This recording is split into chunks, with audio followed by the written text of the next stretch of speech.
No volvió a verlo hasta que se miraron uno al otro a través del andén de la estación Taggart en Cheyenne el 22 de julio. Ella no había buscado a nadie con la mirada al salir al andén. Sentía como si sus sentidos se hubieran fusionado, de tal modo que no podía distinguir el cielo, el sol o los sonidos de una enorme muchedumbre, sino que percibía solo una sensación de shock y de luz. Sin embargo, él fue la primera persona que vio, y no supo decir durante cuánto tiempo había sido también la única.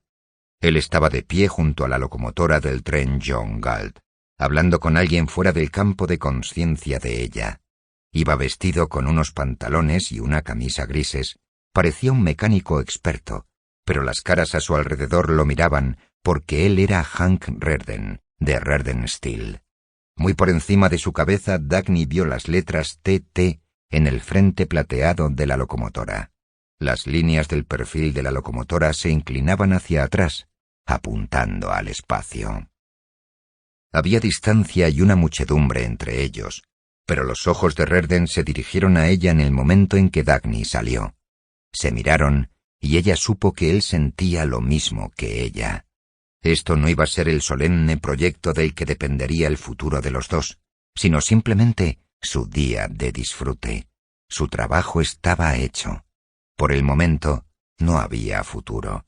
Se habían ganado el presente. Solamente cuando uno se siente inmensamente importante, le había dicho ella, puede uno sentirse verdaderamente ligero. Independientemente de lo que el viaje del tren significara para otros, para ellos dos eran sus propias personas lo único que tenía un significado ese día. Independientemente de lo que otros buscaran en la vida, el derecho de ellos dos a disfrutar de lo que sentían era lo único que esperaban encontrar. Era como si desde cada lado del andén se lo estuvieran diciendo el uno al otro. Entonces ella apartó la mirada de él. Se dio cuenta de que ella también estaba siendo objeto de miradas, que había gente a su alrededor, que estaba riendo y respondiendo a preguntas. No había esperado una muchedumbre tan grande. Llenaban el andén, las vías, la plaza más allá de la estación, estaban en los techos de los vagones de carga aparcados en las vías muertas y en las ventanas de todas las casas que se veían. Algo los había atraído, algo que flotaba en el aire y que, en el último momento, hizo que James Taggart quisiera asistir a la inauguración de la línea John Galt. Dagny lo había prohibido. Si vienes, Jim, había dicho, haré que te echen de tu propia estación, Taggart. Este es un acontecimiento que tú no vas a ver. Después, ella había escogido a Eddie Willers para representar a Taggart Transcontinental en la inauguración. Ella miró a la muchedumbre. Sintió, por un lado, asombro de que la estuvieran mirando, porque ese acontecimiento era tan íntimamente suyo que no era para ser compartido en absoluto. Y por otro, lo apropiado que era que hubiese tanta gente allí, que quisieran verlo, porque el espectáculo de un logro era el mayor regalo que un ser humano podía ofrecer a otros. No sentía rabia contra nadie en el mundo. Las cosas que ella había aguantado se habían retirado hasta alguna niebla alejada, como un dolor que todavía existe pero no tiene capacidad de herir. Esas cosas no podían seguir ahí ante la realidad de ese momento. El significado de ese día era tan brillante y tan intensamente claro como los reflejos de sol sobre el plateado de la locomotora. Todos los hombres tenían que percibirlo ahora, ninguno podría dudarlo, y ella no tenía a quien odiar. Eddie Willers la estaba mirando. Él estaba en el andén, rodeado de ejecutivos de Taggart, de jefes de división, de líderes municipales y de varios funcionarios locales que habían tenido que ser convencidos, sobornados o amenazados para obtener permisos para conducir un tren a través de zonas urbanas a 160 kilómetros por hora. Por una vez, para ese día y ese acontecimiento, su cargo de vicepresidente era real para Eddie, y lo desempeñaba bien. Pero mientras hablaba con los que le rodeaban, sus ojos no dejaban de seguir a Dagny entre la muchedumbre. Ella vestía un pantalón y una camisa azules, y era ajena a las obligaciones oficiales, las cuales habían delegado en Eddie. El tren era ahora su única preocupación, como si ella fuera solo un miembro de su tripulación. Ella lo vio. Se acercó y le estrechó la mano.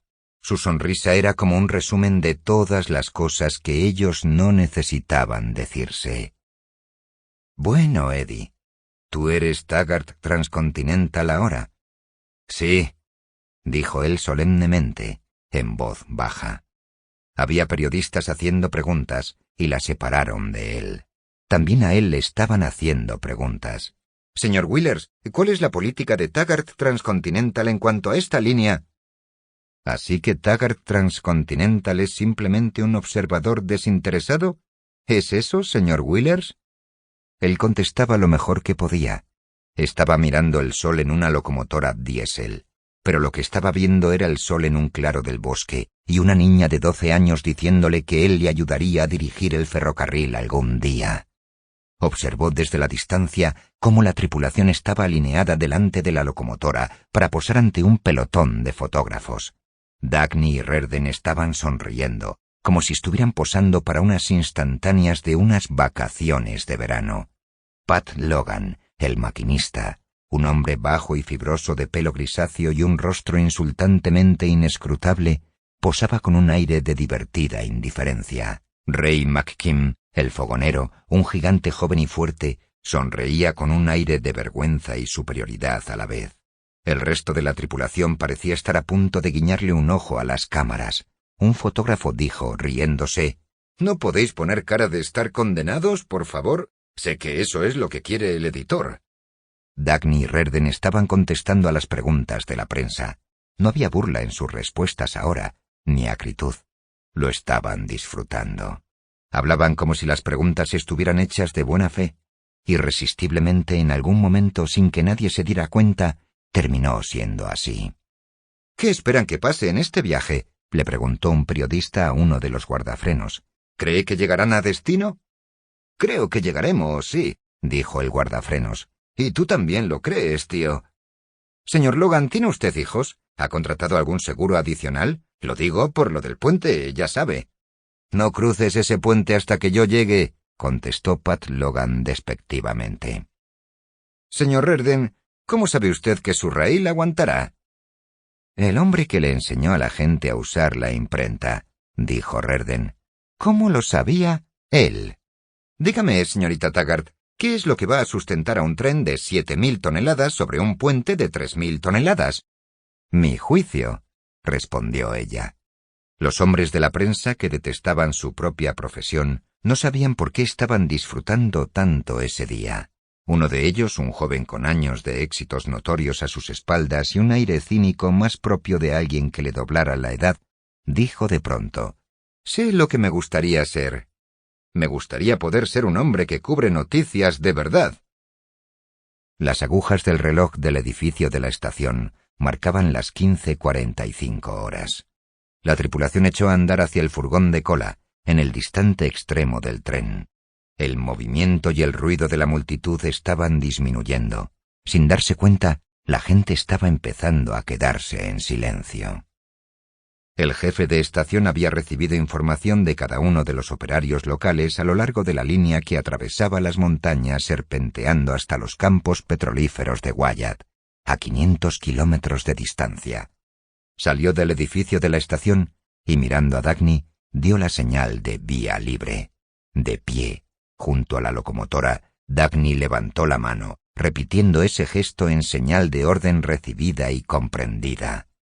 La larga hilera de vagones se extendía en la distancia en eslabones rectangulares y espaciados, como una columna vertebral. Cuando el brazo del jefe de estación se agitó en el aire, al otro extremo, ella movió su brazo en señal de respuesta.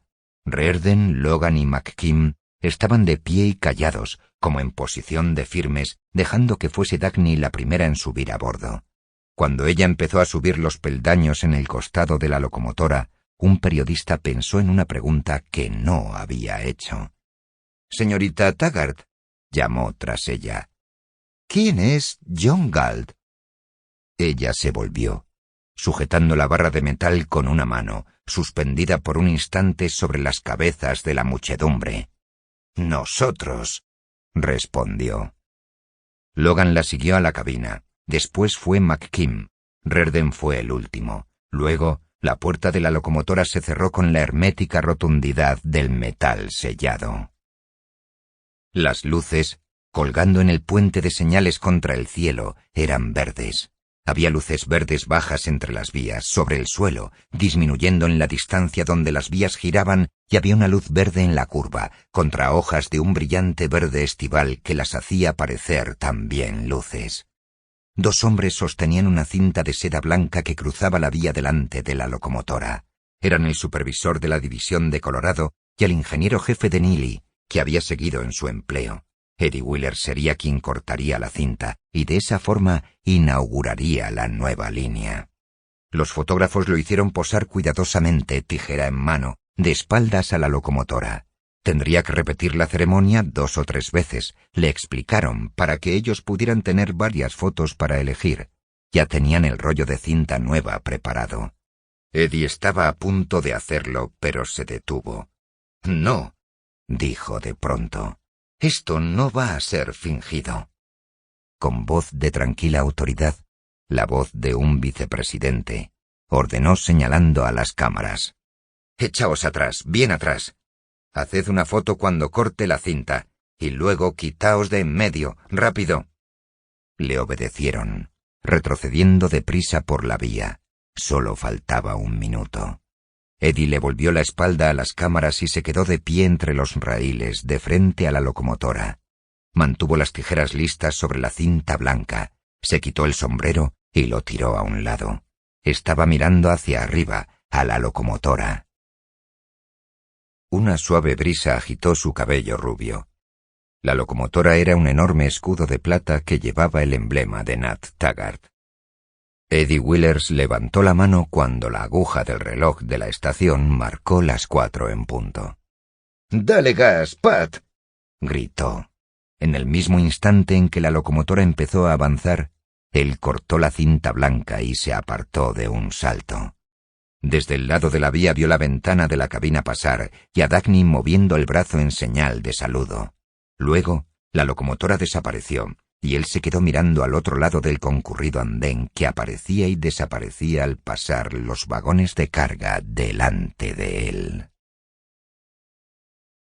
Los raíles verdeazulados corrían a su encuentro, como 2 cohetes disparados desde un punto distante, más allá de la curvatura de la Tierra. Las traviesas se diluían a medida que ellos avanzaban, formando un suave arroyo que discurría bajo las ruedas. Una borrosa franja se pegaba al costado de la locomotora, casi rozando el suelo. Árboles y postes telegráficos aparecían de repente a la vista y desaparecían como si los hubieran arrancado. Las verdes llanuras iban quedando atrás en un fluir tranquilo. Al filo del cielo, una larga cadena de montañas invertía el movimiento y parecía estar siguiendo al tren. Dagny no sentía las ruedas bajo el suelo. El movimiento era un vuelo suave sobre un impulso constante, como si la locomotora flotase sobre los raíles, sobre una corriente. Ella no sentía ninguna velocidad. Le pareció extraño que las luces verdes de las señales no dejaran de aparecer y desaparecer ante ellos cada pocos segundos. Sabía que las señales luminosas estaban espaciadas cada 3 kilómetros. La aguja del velocímetro frente a Pat Logan permanecía fija en 160. Ella estaba sentada en el asiento del fogonero y miraba a Logan de vez en cuando. Él estaba sentado, inclinado un poco hacia adelante, relajado, con una mano ligeramente apoyada sobre el acelerador, como por casualidad, pero su mirada estaba clavada en la vía que tenía delante. Tenía la soltura de un experto, tan confiado que parecía distraído, pero era la calma que surge de una tremenda concentración. La concentración en una tarea tan implacable como un absoluto. Ray McKim iba sentado en un banco detrás de ellos. Reardon estaba de pie en medio de la cabina. Estaba de pie, con las manos en los bolsillos, los pies separados, bien apoyados para contrarrestar el movimiento, mirando hacia adelante. No había nada que pudiera interesarle ver ahora a los lados de la vía. Estaba mirando el raíl. La propiedad, pensó Dagny, volviendo su mirada hacia él. ¿No había quienes no sabían nada de su naturaleza y dudaban de su realidad? No. La propiedad no estaba hecha de papeles, sellos, concesiones y permisos. Ahí estaba, en los ojos de él. El sonido que inundaba la cabina parecía formar parte del espacio que estaban cruzando. Englobaba el sordo zumbido de los motores, el tintinear más agudo de las numerosas piezas que emitían variados gritos metálicos y el repiqueteo agudo y fino de la vibración de los paneles de cristal. Las cosas desfilaban fugazmente. Un depósito de agua, un árbol, un cobertizo, un silo de cereales. Seguían el movimiento de un limpiaparabrisas. Se elevaban, describían una curva y volvían a caer. Los cables de telégrafo hacían una carrera con el tren, subiendo y bajando entre poste y poste, con un ritmo regular, como el electrocardiograma de un latido constante escrito en el cielo. Ella miró hacia adelante, a la neblina que fundía raíl y distancia, una neblina que podría desgarrarse en cualquier momento en forma de algún desastre. Se preguntó por qué se sentía más segura de lo que nunca se había sentido en un vagón detrás de la locomotora. Más segura aquí, donde parecía que, si algún obstáculo apareciese, su pecho y el cristal del parabrisas serían los primeros en estrellarse contra él. Sonrió, captando la respuesta. Era la seguridad de ser el primero, con plena visión y pleno conocimiento del camino de uno, no la sensación ciega de ser arrastrada hacia lo ignoto por algún poder desconocido que va adelante. Era la mayor sensación de la existencia, no confiar, sino saber. Los paneles de cristal de las ventanillas de la cabina hacían que la extensión de los campos pareciera mayor. La tierra parecía tan abierta al movimiento como lo era a la vista. Sin embargo, nada estaba lejos y nada estaba fuera del alcance. Apenas divisaba ella el reflejo de un lago más adelante, y al instante siguiente ya lo tenía a su lado, y enseguida, detrás. Era un extraño acortamiento de perspectiva entre vista y tacto, pensó, entre deseo y realización, entre... Las palabras saltaron con fuerza a su mente después de un breve titubeo, entre espíritu y cuerpo. Primero la visión, luego la forma física de expresarla. Primero el pensamiento, luego el movimiento intencionado a lo largo de la línea recta de una sola dirección hacia un objetivo elegido. ¿Podía uno tener sentido sin el otro? ¿No era malvado desear sin moverse o moverse sin objetivo?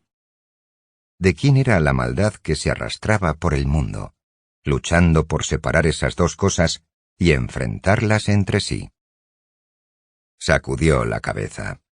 No quería pensar, ni preguntarse por qué el mundo detrás de ella era como era.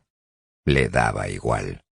Se estaba alejando de él a una velocidad de 160 kilómetros por hora. Se reclinó contra la ventanilla abierta a su lado y sintió cómo el viento le apartaba el cabello de la frente. Se echó hacia atrás, consciente solamente del placer que le producía. Pero su mente seguía a la carrera. Fragmentos de pensamientos desfilaban volando ante su atención, como los postes telegráficos a lo largo de la vía. ¿Placer físico?, pensó. Este tren está hecho de acero. Circula sobre raíles de metal Rerden. Se mueve con la energía de combustión de petróleo y generadores eléctricos. Es una sensación física de movimientos físicos a través del espacio. Pero, ¿es esa la causa y el significado de lo que yo siento ahora? ¿Llaman un goce primitivo y animal a esta sensación de que no me importaría que el raíl se rompiera en pedazos bajo nosotros ahora mismo? Aunque no lo hará. Pero, ¿no me importaría porque he experimentado esto? ¿Un placer del cuerpo físico, bajo, material y degradante? Sonrió con los ojos cerrados, con el viento haciendo ondear su cabello. Abrió los ojos y vio que Rerden estaba de pie mirándola a ella. Era la misma mirada con la que había mirado el raíl. Ella sintió su voluntad anulada por un único golpe sordo que la dejó incapaz de moverse. Le sostuvo la mirada, apoyándose en el respaldo de su silla, el viento ciñendo la fina tela de su camisa a su cuerpo. Él desvió la mirada, y ella volvió una vez más a la vista de la tierra que parecía abrirse ante ellos. No quería pensar, pero el sonido del pensamiento continuó, como el zumbido de los motores bajo los sonidos de la locomotora. Miró la cabina a su alrededor, la fina malla de acero en el techo, pensó, y la hilera de remaches en la esquina, uniendo estrechamente planchas de acero. ¿Quién las había hecho? ¿La fuerza bruta de los músculos de los hombres? ¿Quién hacía posible que 4 instrumentos y 3 palancas delante de Pat Logan controlaran la increíble potencia de los 16 motores que había detrás de ellos y la entregaran al control sin esfuerzo de la mano de un hombre? Esas cosas y la capacidad de la que provenían, ¿era eso el empeño que los hombres consideraban malvado? ¿Era eso lo que llamaban un innoble interés por el mundo físico? ¿Era eso estar esclavizado por la materia? ¿Era eso rendir el espíritu del hombre a su cuerpo? Sacudió la cabeza, como queriendo arrojar esos pensamientos por la ventana y dejar que se hicieran añicos a lo largo de la vía. Miró al sol sobre los campos estivales. No tenía que pensar, porque esas preguntas eran solo detalles de una verdad que ella sabía y siempre había sabido. Dejaba que pasasen, como los postes telegráficos. Lo que ella sabía era como los cables que volaban por encima, formando una línea continua. Las palabras para ello y para ese viaje, y para su sentimiento, y para toda la tierra humana eran: «Es tan simple y tan correcto». Miró el paisaje. Desde hacía rato ella había sido consciente de las figuras humanas que aparecían con una extraña regularidad al lado de la vía, pero pasaban tan deprisa que ella no pudo captar su significado hasta que, como ocurre con los fotogramas de una película, las breves imágenes se fundieron en un todo y ella lo comprendió. Ella había hecho que la vía estuviese vigilada desde su finalización, pero no había contratado a la cadena humana que vio extenderse a lo largo de la vía principal.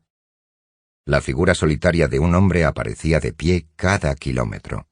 Unos eran jóvenes colegiales, otros eran tan viejos que las siluetas de sus cuerpos parecían dobladas contra el cielo. Todos ellos iban armados con lo que habían podido encontrar, desde costosos rifles hasta antiguos mosquetones. Todos ellos llevaban gorras de ferroviarios. Eran los hijos de los empleados de Taggart y viejos hombres del ferrocarril que se habían jubilado después de toda una vida al servicio de Taggart. Habían acudido, sin haber sido llamados, a proteger ese tren. Cuando la locomotora pasaba ante ellos, cada hombre, a su vez, se erguía firme y levantaba su arma a modo de saludo militar. Cuando lo captó, se echó a reír de pronto, con la brusquedad de un grito. Reía, temblando como una niña. Parecían más bien sollozos de alivio. Pat Logan asintió con una leve sonrisa. Se había dado cuenta de la guardia de honor hacía mucho tiempo. Ella se asomó por la ventanilla abierta y su brazo dibujó amplias curvas de triunfo, saludando a los hombres de la vía.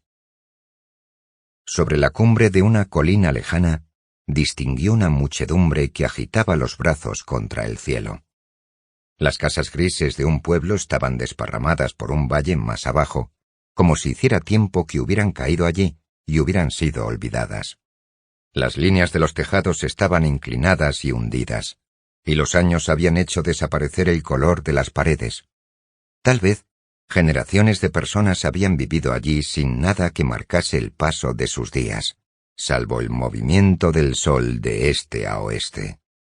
Ahora esos hombres habían subido la colina para ver cómo un cometa con cabeza plateada atravesaba sus llanuras como el sonido de una corneta a través de un largo y pesado silencio. A medida que las casas aparecían con mayor frecuencia y más próximas a la vía, ella vio gente en las ventanas, en los porches, en tejados distantes.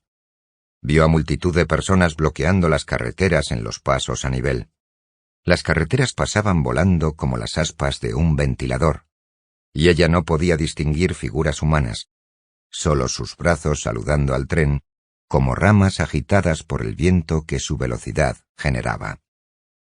Estaban debajo de los faroles rojos que colgaban como señales de advertencia bajo carteles que decían: «Para, mira, escucha».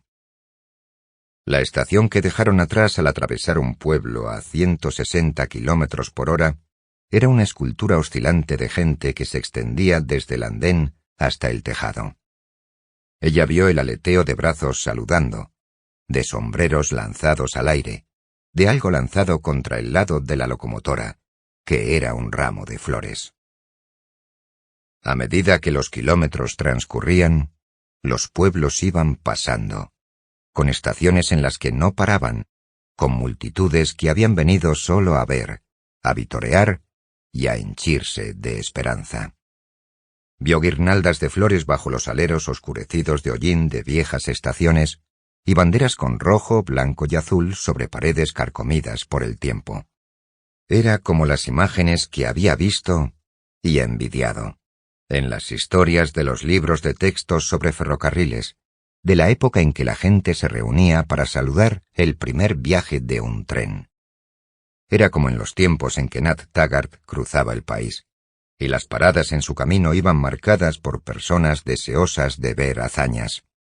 Aquella época, pensó, ya no existía.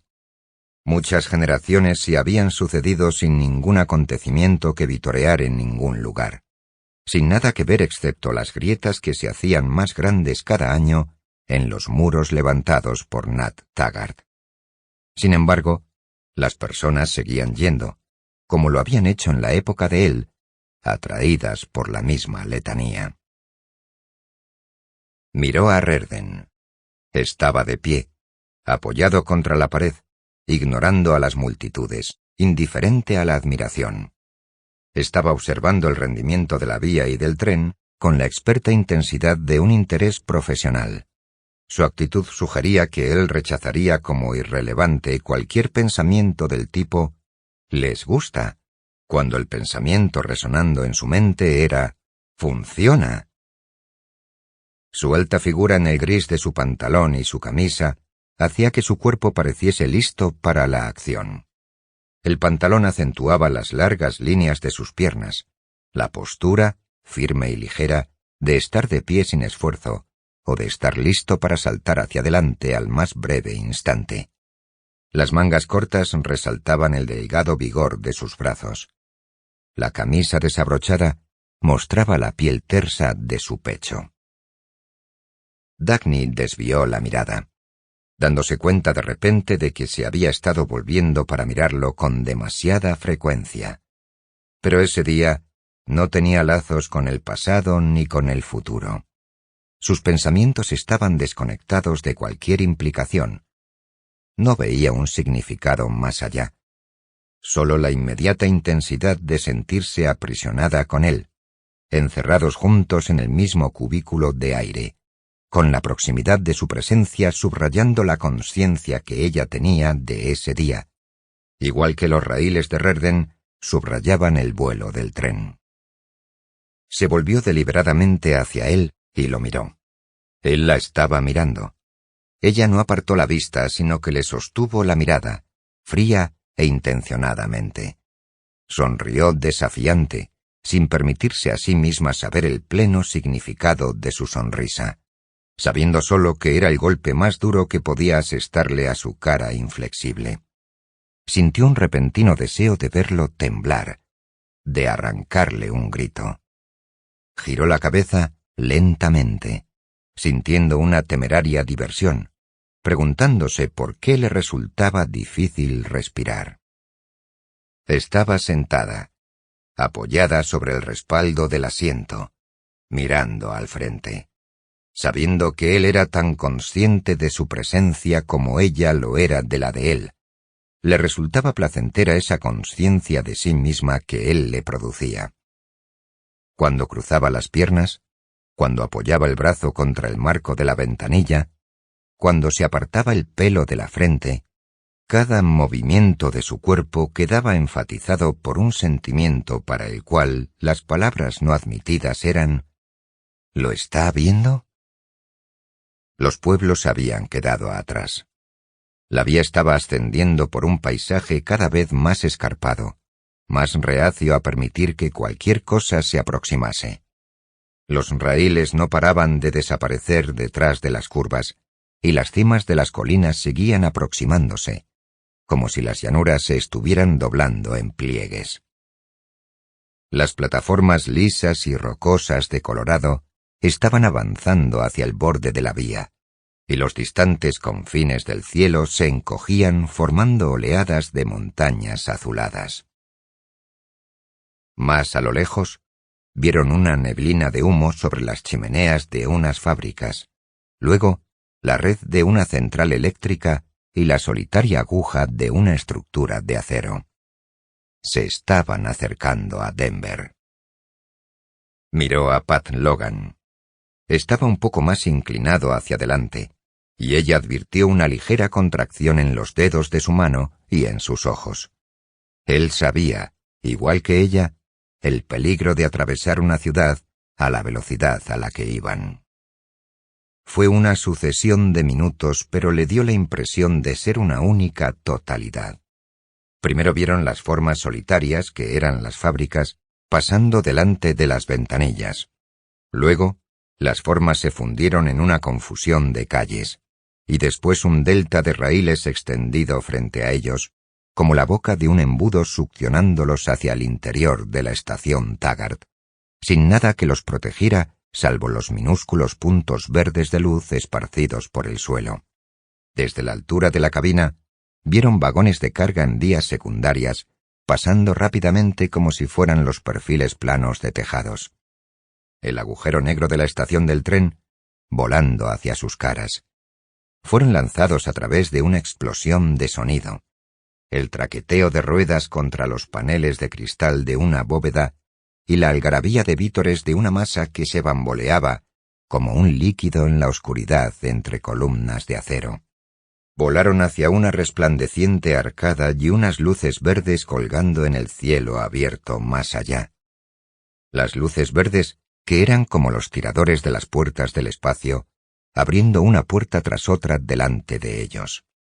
Luego, desapareciendo a su paso, iban las calles atestadas de tráfico, las ventanas abiertas abarrotadas de figuras humanas, los aullidos de las sirenas y desde la cima de un rascacielos distante, una nube de copos de nieve de papel flotando en el aire, arrojados por alguien que vio el paso de una bala plateada por una ciudad que se había detenido para contemplarla.